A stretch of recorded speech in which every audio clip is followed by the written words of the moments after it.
Jiddisch ist doch auch so gering. Jiddisch legt sich auf der Zing. Jiddisch reden Tates, Mama sei das Babel.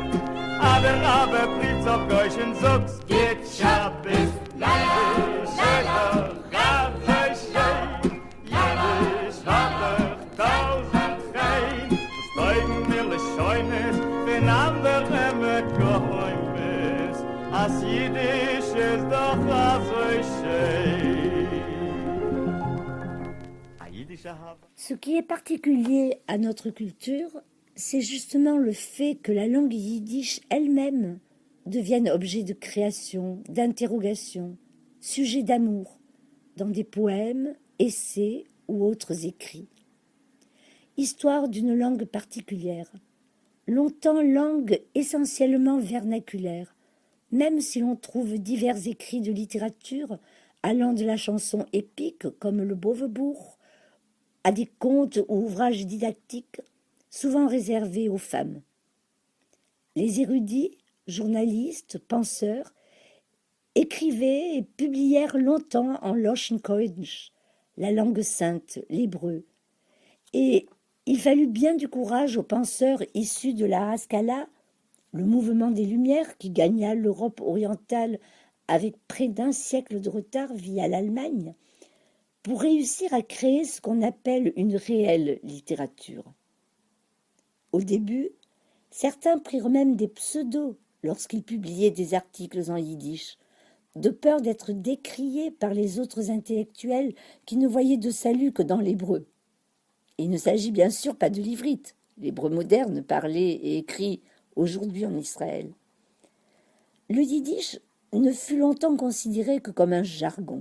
C'est même ainsi que le désignaient les premiers journalistes qui choisirent de s'exprimer en jargon.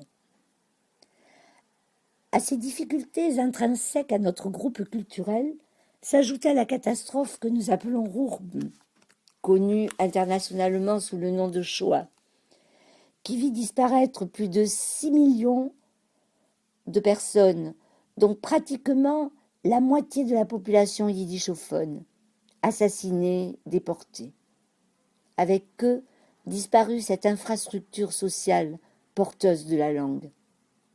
Où voulez-vous acheter votre pain en yiddish aujourd'hui? Ajoutons-y les choix premiers des survivants de la Shoah qui décidèrent en Israël de prendre l'hébreu comme langue nationale, reléguant le yiddish au rang de langue de l'exil, du passé. Et l'on comprend ainsi qu'au fil des décennies, cette langue en danger, grandissant, menacée aussi par ce qu'on appelle l'assimilation, fut l'objet des pensées, des soucis, de défense aussi, des écrivains et créateurs. Jiddisch ist doch auch so gering.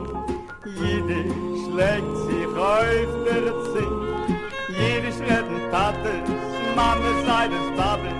Aber blieb's auf Geusch und suchst. Geht Schabbes, Jiddisch ist doch auch so schön. Jiddisch hat doch tausend Fein. Das Teugen will es scheunes, den anderen mit Geheimnis. As Jiddisch ist doch auch so schön. Dovber Karla, nom de plume Boris Karloff, est né en 1958 à Moscou. Dès son plus jeune âge, il a baigné dans un milieu littéraire et culturel, puisque son père, Yosef Karla, était un poète de langue yiddish. Jeune homme, Boris Karloff a étudié puis a enseigné le yiddish à Jérusalem, où il est resté jusqu'en 1984, avant de rejoindre Oxford, où il a enseigné jusqu'en l'an 2000, et maintenant, depuis 2001, il vit aux États-Unis, en Indiana, où il a repris la chaire d'études yiddish d'Alice Field Cohn. Boris Karloff est un poète reconnu. Il a publié plus de 5 livres de poésie yiddish Également des livres sur la littérature, une histoire de la poésie yiddish moderne. Et parmi ces recueils de poèmes, il faut noter un ouvrage publié en collaboration avec son père, le poète donc Yosef Kerler, composé d'un choix de poèmes qu'ils présentent ensemble. Cette semaine, un poème de Boris Karloff en hommage à Itzik Manger, le prince des poètes yiddish. Itzik Kroin, très cher Itzik. Le plus beau des poèmes de Itzik Manger vagabonde à la croisée des vents, s'étiole et se languit de lui, ayant déjà perdu presque tout espoir. Et le grand juge fixe ses yeux sur lui, le regarde errer.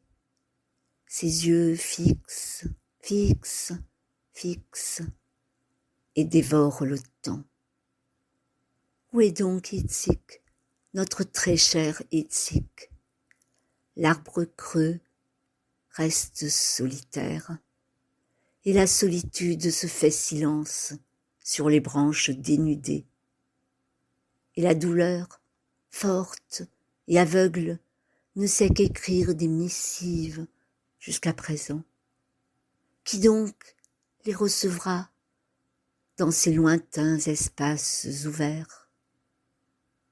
L'oiseau s'envole, vole, vole, vole à tire-d'aile vers le plus beau des poèmes. Mais où est ce chant que nous chérissons? Notre Itzik bien-aimé, depuis longtemps, s'est envolé loin de nous, les yeux pétrifiés de larmes. Itzik Mangers schönste Lied walget sich beim Rock von Wind, bängt und lert's scharf nach ihm, gematt schon unbetochen. Und die Augen von dem Gsar gucken, wie das Lied sich wagt, gucken, gucken, gucken, dem Säger sei verzucken. Wo ist Itzik, Itzik Kroin? Es bleibt allein der heuler Bäum, die Ellenkeit zu schweigen auf die bläuse Zweigen. Und der Weitig scharf und blind schreibt als Briefler bis er zint. Wer wird sie erhalten in weite, freie Kanten? Flieht der Vogel, flieht und flieht, zu dem schönsten Lied der flieht. Wo ist unser Kroin-Gesang? Itzik Kroin von uns schon lang ist gar weggeflogen, mit starr verweidente Augen. As Jiddisch ist doch so schön.